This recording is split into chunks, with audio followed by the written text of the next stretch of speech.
नमस्कार दोस्तों, फिर से स्वागत है आपका मेरे एक नए वीडियो में। आज हम आपको बताएंगे बैटन होल्डर कैसे लगाया जाता है। ये जंक्शन से निकला हुआ वायर है मेरा, एक ब्लू एक येलो, ये दोनों न्यूट्रल और फेस। ये आपका होल्डर माइका है।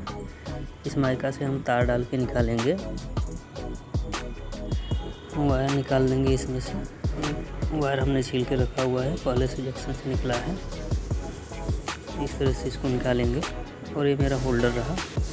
इस होल्डर को हम इसमें कनेक्शन करेंगे, एक न्यूट्रल एक फेस लगाएंगे टेस्टर की मदद से।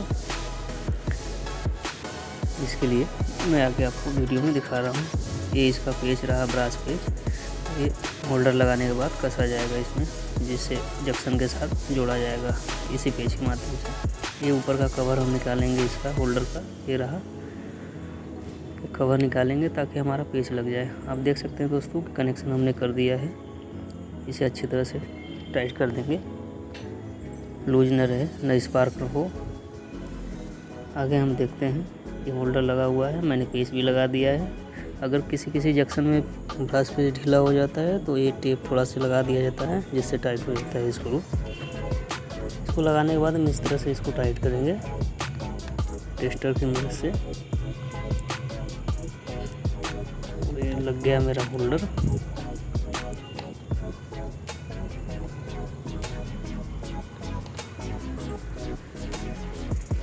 इसको अच्छी तरह से कर देंगे ताकि ढीला न रहे। जंक्शन में अच्छे से फिटिंग हो जाता है। दोस्तों, आपको मेरे चैनल पे इलेक्ट्रीशियन का भी वीडियो मिलता रहेगा। इलेक्ट्रिक का जितने वायरिंग का काम है तो उनका सबका वीडियो इस पर मिलता रहेगा। आपको जुड़े रहे हमारे चैनल से। इसी तरह आपको नए नए वीडियो हमारे चैनल पर मिलते रहेंगे।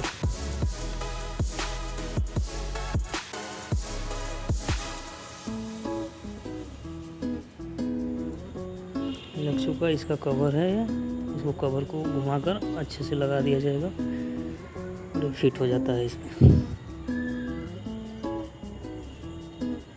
दोस्तों, इस तरह से हम लोग का लगता है बैटन होल्डर, जिसको मॉड्यूलर होल्डर भी बोलते हैं।